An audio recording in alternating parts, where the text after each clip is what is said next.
Hello, hello, hello. Hello everyone. Welcome back to my channel at Anushka Biology 360. So I welcome you all at my channel. आज हम नया chapter शुरू करेंगे, ठीक है।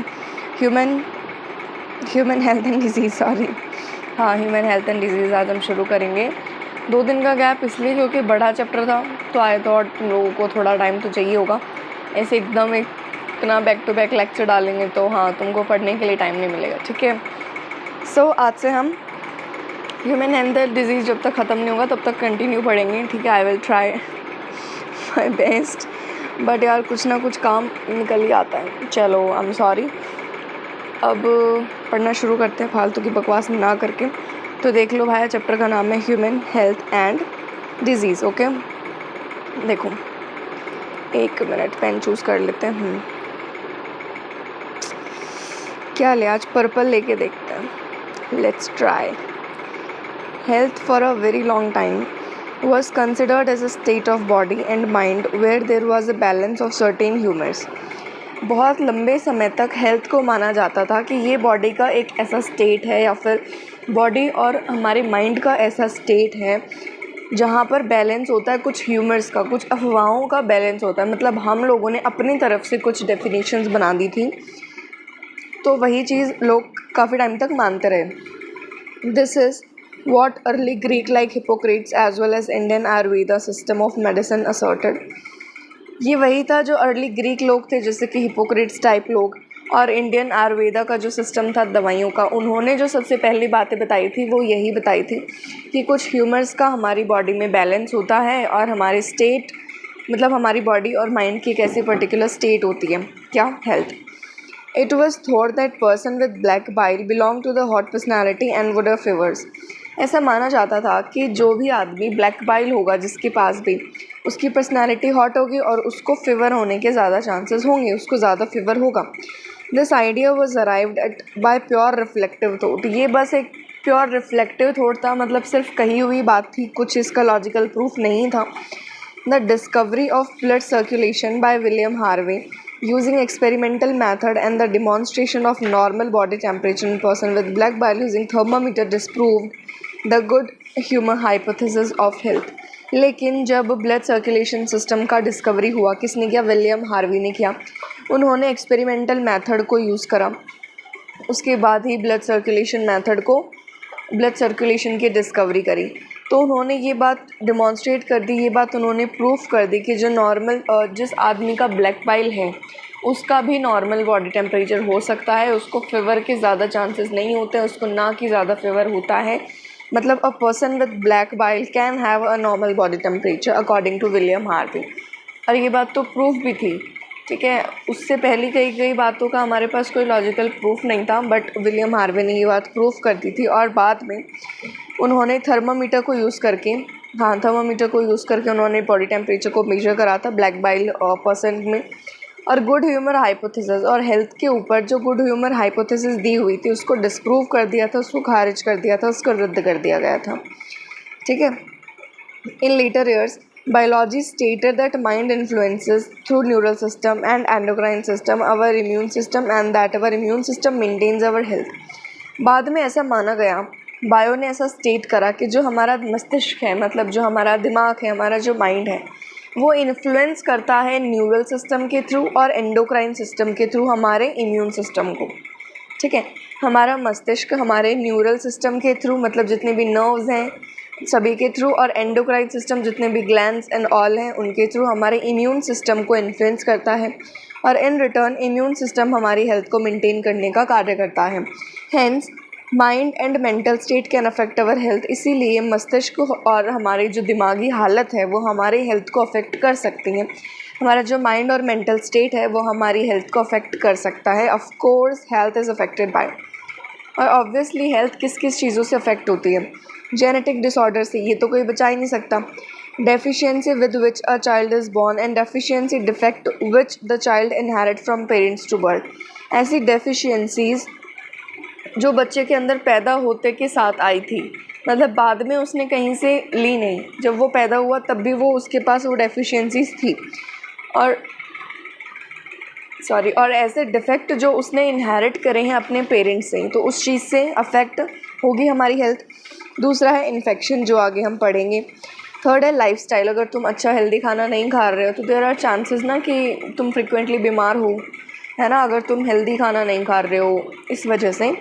तो lifestyle including food and water we take, किस तरीके का हम पानी पी रहे हैं, अगर वो स्वच्छ पानी नहीं है तो तुम्हारी स्वास्थ्य का जो ख्याल है वो नहीं रख रहे तुम लोग, मतलब फिर गैर जिम्मेदार टाइप हो गए ना तुम लोग। अगर अच्छा खाना नहीं खा रहे हो, अच्छा पानी नहीं पी रहे हो, तो देयर आर चांसेस कि तुम बीमार होगे या तुम्हें कोई इन्फेक्शन होगा। अगर तुम रेस्ट नहीं ले रहे हो, पूरा दिन काम कर रहे हो, अब मान लेते 24 घंटे हैं जिसमें से तुम 6 घंटे सो रहे हो, बाकी का पूरा time you are continuously working for your self, so that's not worthy यार। ठीक है, उतना ही काम करो जितना तुम्हारा शरीर तुम्हारा साथ दे सके। एक लिमिट होती है सब चीज़ों की, और तुम्हारा ब्रेन तो वैसे भी इट्स लाइक अ मशीन। तुम जितना, मतलब ठीक है, बहुत ज़्यादा रेस्ट देने के लिए मैं नहीं कह रही हूँ, बट एक प्रॉपर टाइम ऑफ रेस्ट इसको चाहिए ही चाहिए ना, ताकि वो चीज़ों को एब्जॉर्ब कर पाए। ठीक है, जितना तुमने याद करा है, तुमने फटाफट बायो पढ़ी, फिर सटासट तुम केमिस्ट्री पढ़ रहे हो, फिर उसके बाद इंस्टेंटली तुम फिज़िक्स पे आ गए, तो चीज़ों को टाइम दो, है ना। तुम लोगों को भी कुछ तुम्हारे साथ कुछ होता है, एक्सपीरियंस करते हो, so you have to take time. उसी के बाद तुम किसी चीज़ से कॉप अप कर सकते हो या फिर किसी चीज़ से बाहर आ सकते हो, है ना। तो इसी तरीके से तुम्हारा दिमाग है, इंस्टेंटली तुम बायो के बाद केमिस्ट्री पढ़ रहे हो तो दैट्स नॉट द सॉल्यूशन। तो बायो को तो जाने दो कम से कम अंदर अभी, है ना, उसके बाद केमिस्ट्री को जाने दो। इसी वजह से रात की नींद बहुत ज़्यादा ज़रूरी होती है। मतलब हाँ, कई लोग रात को पढ़ते होंगे, उनके लिए दिन की नींद भी ज़रूरी होती है भाई। ठीक है, नहीं कह रही मैं कुछ भी तुम लोगों को मैं तो क्या ही बोल सकती हूँ, मैं खुद रात को पढ़ती थी तुम लोगों से ज़्यादा गैर जिम्मेदार तो मैं हूँ यार, मैंने डांटें खाई हैं। चलो, जोक्स अपार्ट, तो लाइफस्टाइल में अगर फूड ख़राब है, मतलब अनहेल्दी है, पानी भी साफ़ नहीं है, रेस्ट तुम लोग नहीं ले रहे हो, एक्सरसाइज तुम लोग नहीं दे रहे हो अपनी बॉडी को, तुम्हारे पास तो एक ही बॉडी होगी। हैबिट्स जिनकी वजह से दैट वी हैव और लाइक ऐसी कुछ अच्छी आदतें जो हमारे अंदर नहीं हैं या हैं तो हम उनको फॉलो नहीं करते हैं, तो इन सब चीज़ों से भी तुम्हारी हेल्थ बेटा अफेक्ट हो सकती है। ठीक है, देखो, हाँ, the term health is very frequently used by everybody. जो हेल्थ है, वो जो वर्ड है वो लोग अक्सर सभी लोग यूज़ करते हैं। ठीक है, सब लोग इस्तेमाल में लेते हैं। How do we define it, but health की जो डेफिनेशन है वो हम लोग कैसे बता पाएंगे बेटा। Health does not simply means absence of disease और physical fitness. If you are physically fit then well and good, but अगर तुम्हारे पास कोई डिज़ीज़ नहीं है, इफ़ तुम्हारे अंदर कोई डिज़ीज़ नहीं है या तुम लोग फिज़िकली फ़िट हो, तो इसका मतलब ये नहीं है कि तुम लोग हेल्दी हो।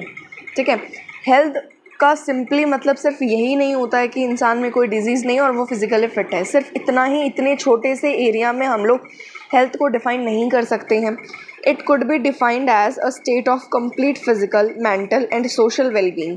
देखो, ये पूरा एक बहुत बड़ा लार्ज एरिया है, we have to explore it. ठीक है, कंप्लीट तुम्हारी फिजिकल हेल्थ कंप्लीट है, तुम लोग मेंटली स्टेबल हो। आजकल पता है फिजिकली तो लोग होते हैं, हेल्दी होते हैं, but mentally they are not. Maximum are students, है ना, जो किसी न किसी की तैयारी कर रहे होंगे, तो वो ज़्यादातर मेंटली डिस्टर्ब ही मिलेंगे। मतलब आई एम नॉट सेइंग कि तुम लोग पागल वागल हो, है ना, वो एक अलग बात है बेटा।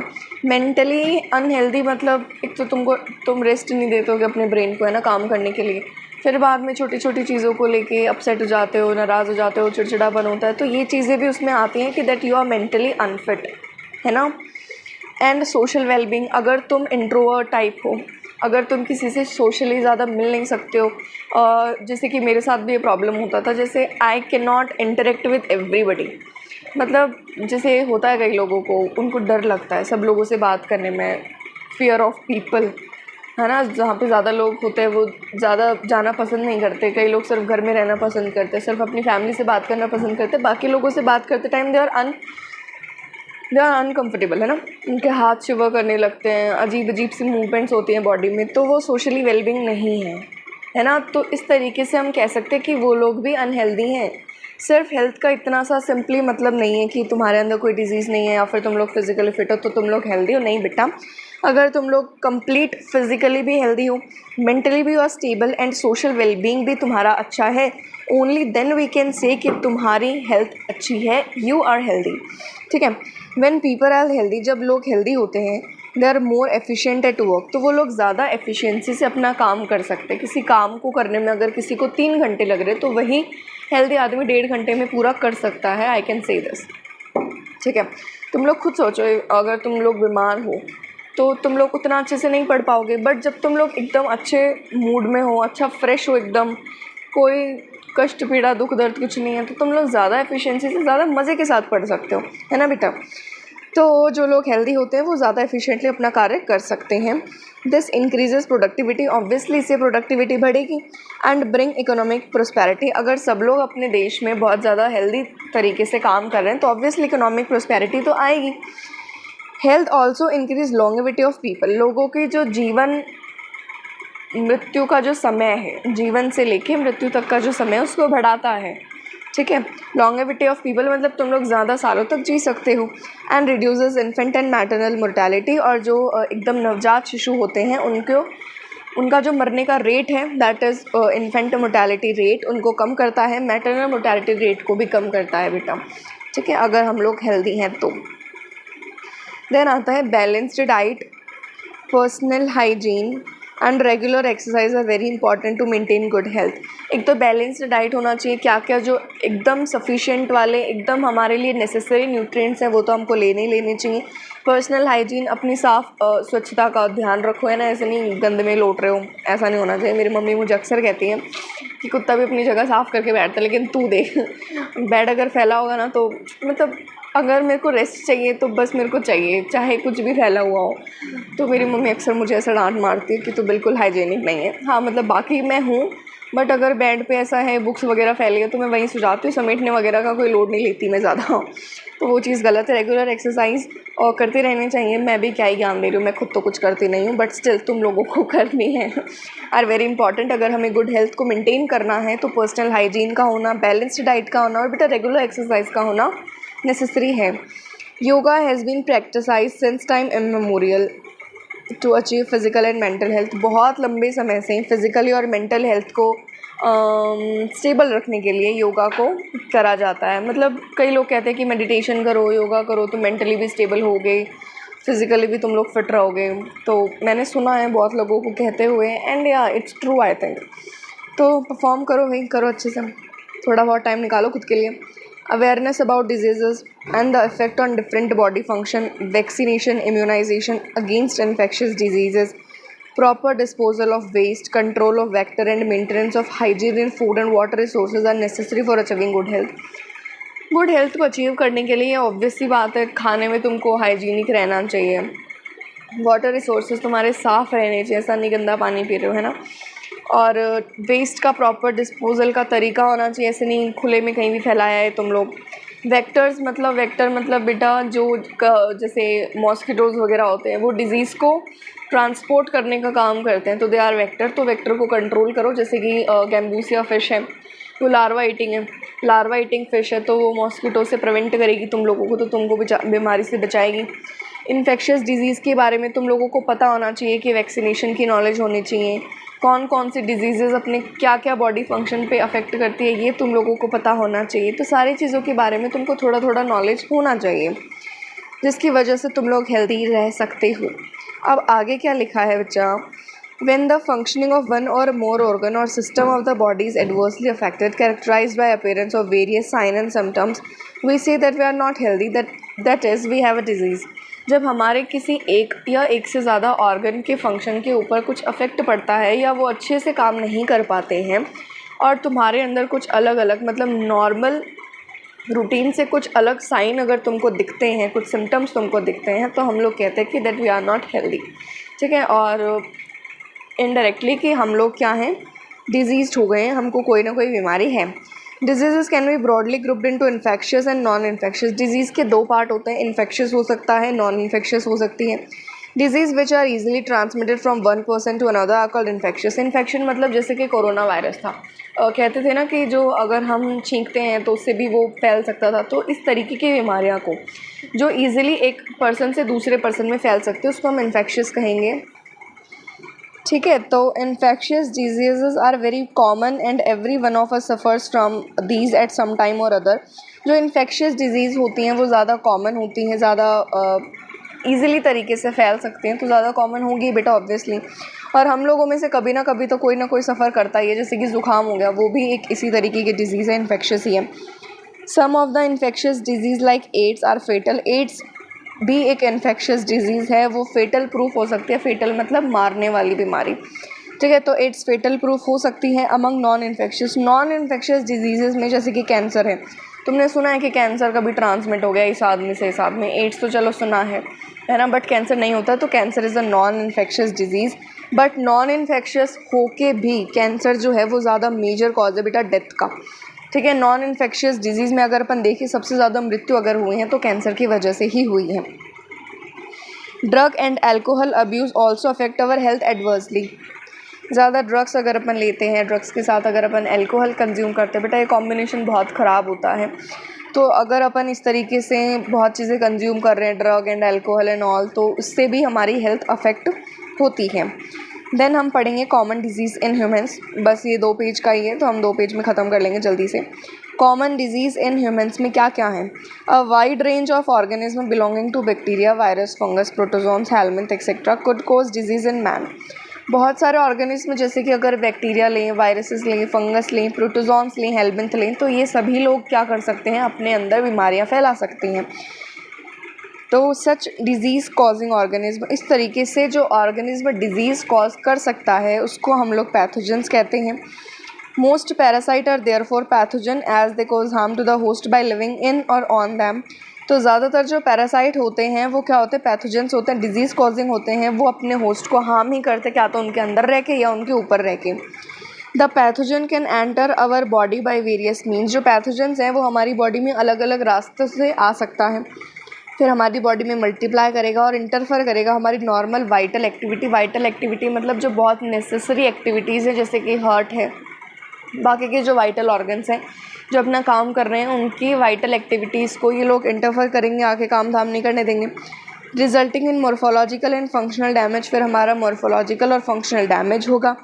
Pathogens have to adapt to life within the environment of the host. Host के अंदर रहने के लिए पैथोजन को होस्ट की तरह ही रहना पड़ेगा, ठीक है। अदरवाइज़ जैसे कि हमारे गैस्ट्रिक जूस है, उसकी pH बहुत कम होती है, तो उसको रहना आना चाहिए कि किस तरीके से मैं इसके स्टमक में रह सकता हूँ, तो उसको भी वो चीज़ें अडेप्ट करनी पड़ेंगी, ताकि तभी वो किसी होस्ट के अंदर रह सकता है, ठीक है।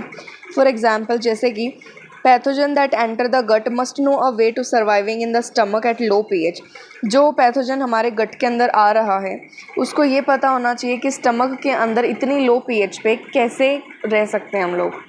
मैंने शायद पहले टेम्परेचर बोल दिया है ना, I am really sorry for that, मैं भूल गई थी बिल्कुल ही। तो इतने लो pH पे कैसे रहा जाएगा, उस पैथोजन को ये बात पता होनी चाहिए। And resisting the various digestive enzyme, और किस तरीके से वो बाकी के डाइजेस्टिव एंजाइम से खुद को बचा सकता है, ये भी उसको पता होना चाहिए। A few representative members from different group of pathogenic organisms are discussed here along with the disease caused by them। हमने कुछ रिप्रेजेंटेटिव मेंबर्स लिए, मतलब कुछ ज़रूरी बीमारियां, कुछ ज़रूरी पैथोजेनिक ऑर्गेनिज्म और उनके द्वारा फैलाई गई बीमारियां हम लोग अभी पढ़ेंगे, ठीक है। Preventive and control measures against these disease in general R also briefly describe. और किस तरीके से हम लोग बच सकते हैं ये भी हम लोगों को बताया गया है। सबसे पहला कॉजेटिव एजेंट है साल्मोनेला टाइफिम्यूरियम। आधा ही लिखा है साल्मोनेला टाइफाई। ये एक पैथोजेनिक बैक्टीरिया। देखो तुमको इस चैप्टर में क्या क्या पता होना चाहिए इस पर्टिकुलर पैराग्राफ में, मतलब जो डिज़ीज़ वाला पैरा है उसमें क्या क्या पता होना चाहिए। कॉजेटिव एजेंट कौन है, वो बैक्टीरिया है, वायरस है, फंगस है, कौन है, उसकी बीमारी क्या है। अगर किसी का टेस्ट दिया है तो टेस्ट याद रखना है।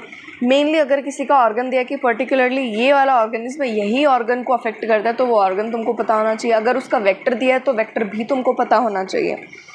अगर उसमें कुछ पर्टिकुलर चीज़ें दी हैं, जैसे फीवर का टेम्परेचर दिया है, कुछ ना कुछ सिम्टम दिया होगा, तो वो चीज़ें भी तुमको पता होना चाहिए। इन शॉर्ट तुमको सारा ही पता होना चाहिए, बट ये तो नेसेसरी है ही है। साल्मोनेला टाइफाई एक बैक्टीरिया है जो कॉज करता है typhoid fever in human beings. Typhoid का फीवर कॉज करवाता है ह्यूमन बींग्स के अंदर।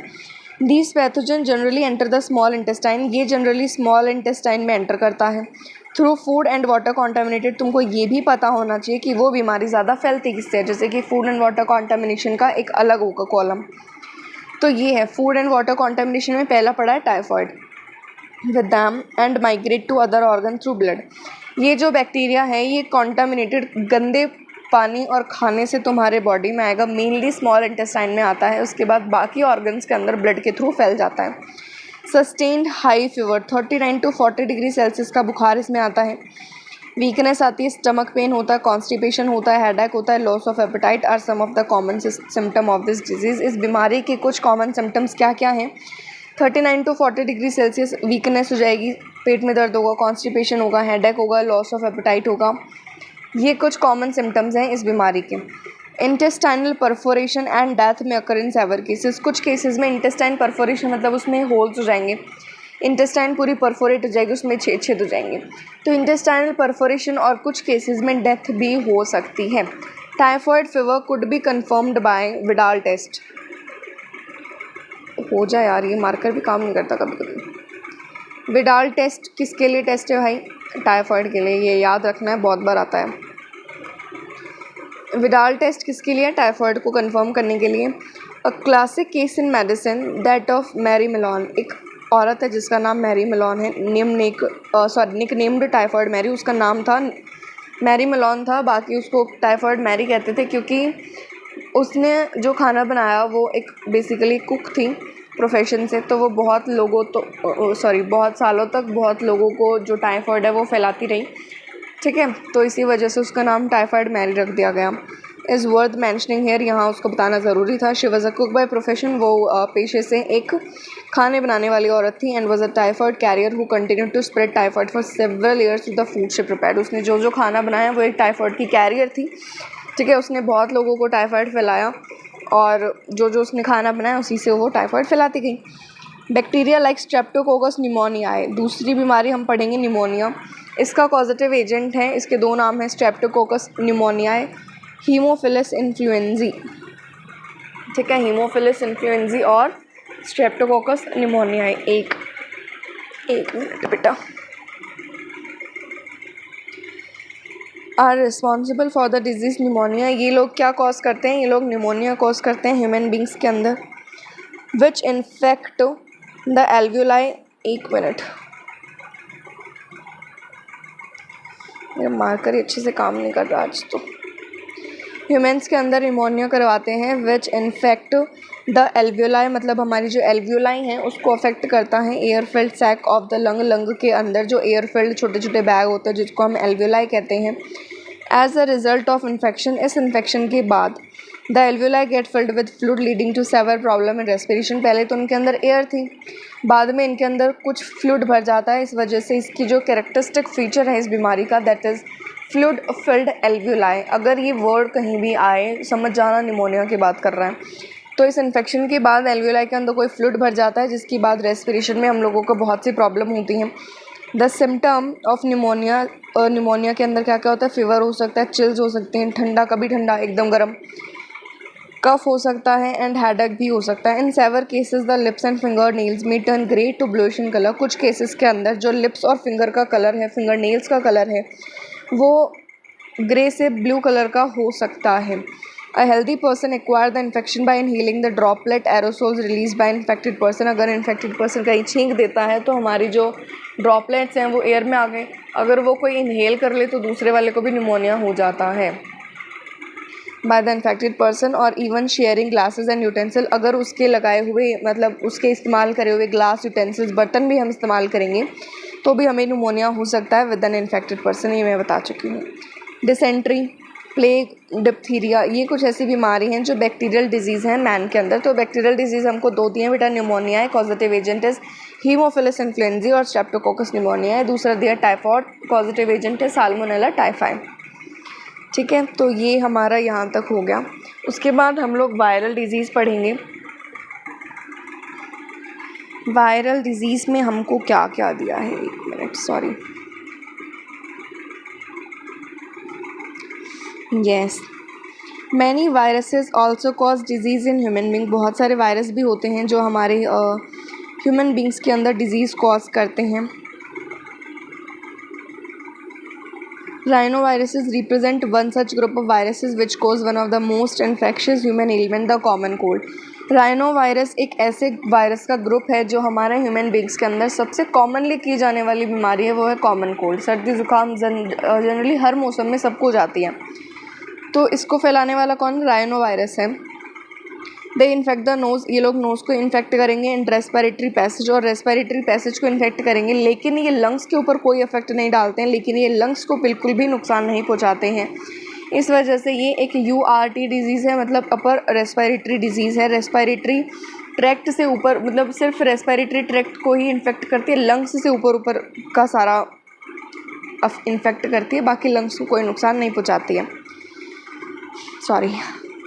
The common cold is characterised by nasal congestion. Nasal congestion होता है एंड डिस्चार्ज, बहुत ज़्यादा पानी पानी आता रहता है यार, ऐसा करना पड़ता है बार बार। सोर थ्रोट, गला ख़राब हो जाता है। होर्सनेस, आवाज़ ख़राब हो जाती है।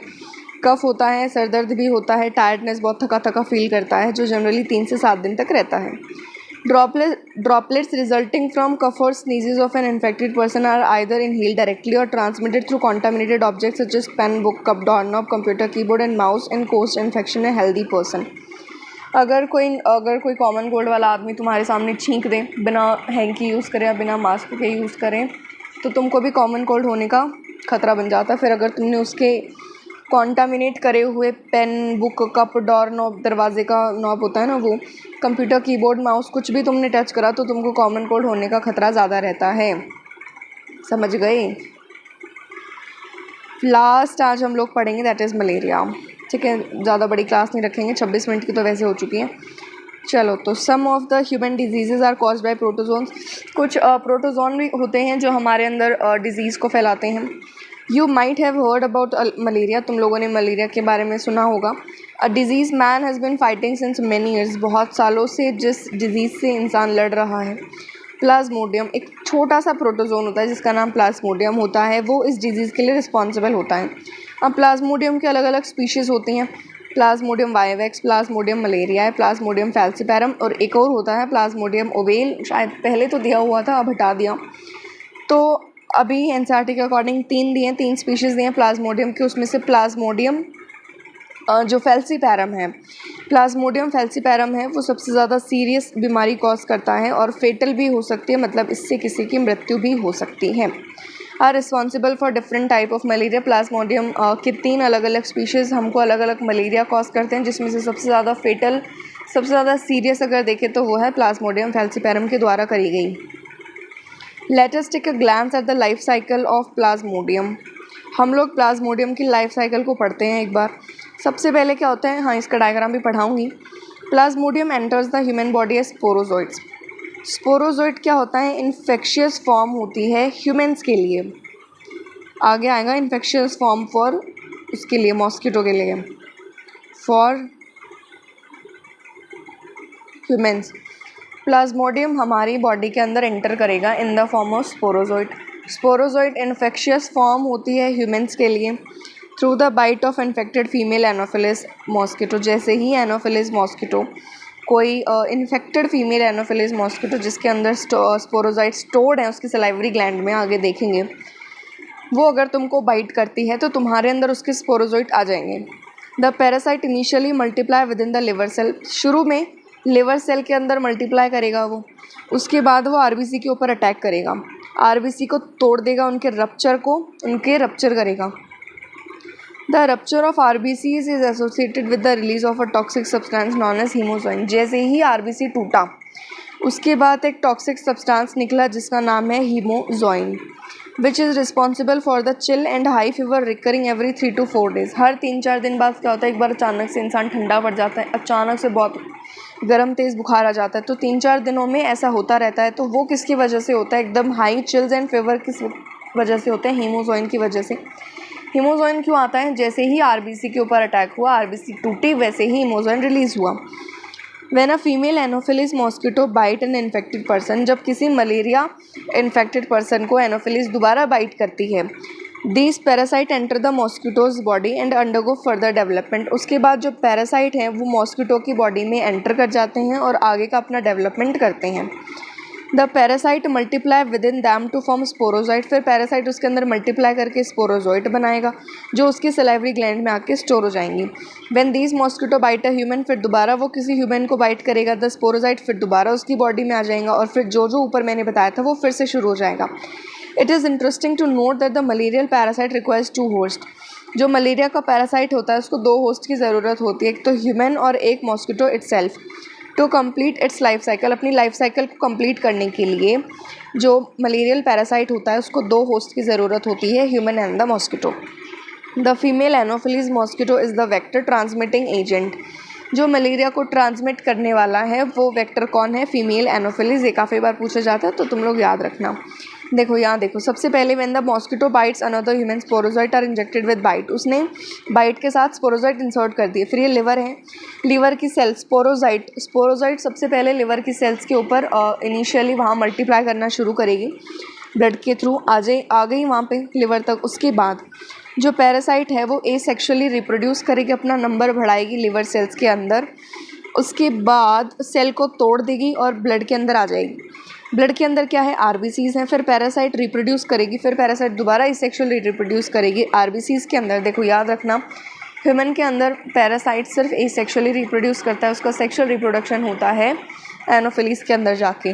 फिर आरबीसीज को तोड़ेगी, उसकी वजह से क्या होता है, फीवर और चिल्स एंड फीवर की साइकिल्स चलती है।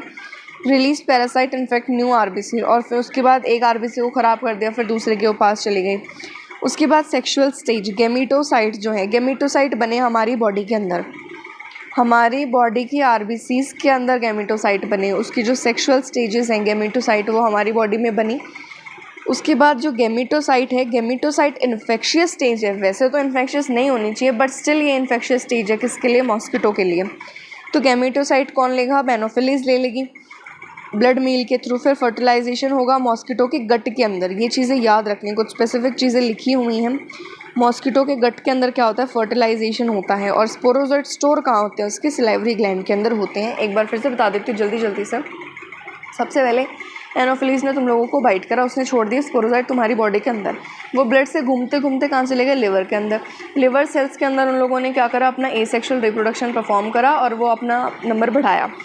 ठीक है, उसके बाद लिवर सेल को तोड़ के वो लोग ब्लड में आ गए। ब्लड में आके उनको आमना सामना हुआ आरबीसी से। आरबीसी को तोड़ दिया उन्होंने, फिर हीमोजोइन रिलीज़ हुआ तो चिल एंड फीवर की साइकिल तुम लोगों को 3-4 दिन के रूटीन के अंदर हुई। ठीक है, एक आरबीसी ख़राब कर दी, दूसरी कर दी। इस तरीके से काफ़ी आरबीसी हमारी डिस्ट्रॉय कर दी। उसके बाद उनके जो सेक्सुअल स्टेज है दैट इज़ गैमेटोसाइट, वो हमारे आरबीसी के अंदर बन गई। फिर गैमेटोसाइट इन्फेक्शियस स्टेज है बेटा मॉस्किटो के लिए, स्पोरोजाइट इन्फेक्शियस स्टेज है ह्यूमन्स के लिए।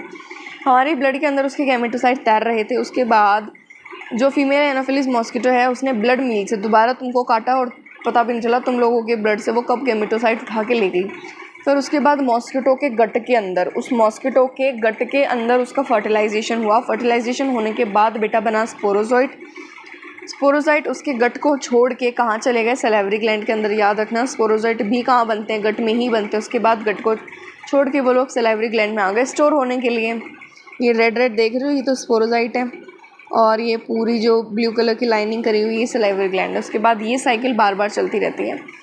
ठीक है, ये देख लो मॉस्किटो होस्ट, ये 2 लाइनें बना रखी है मॉस्किटो होस्ट की साइड में, लेफ्ट में और राइट में है ह्यूमन होस्ट का। ठीक है, तो आई होप तुम लोगों को यहाँ तक समझ आया होगा, मज़ा आया होगा पढ़ने में। आगे हम लोग आगे ही पढ़ेंगे। ठीक है, चलो तो मैं एंड करती हूँ क्लास। ठीक है, so bye bye, tata, god bless you बच्चों।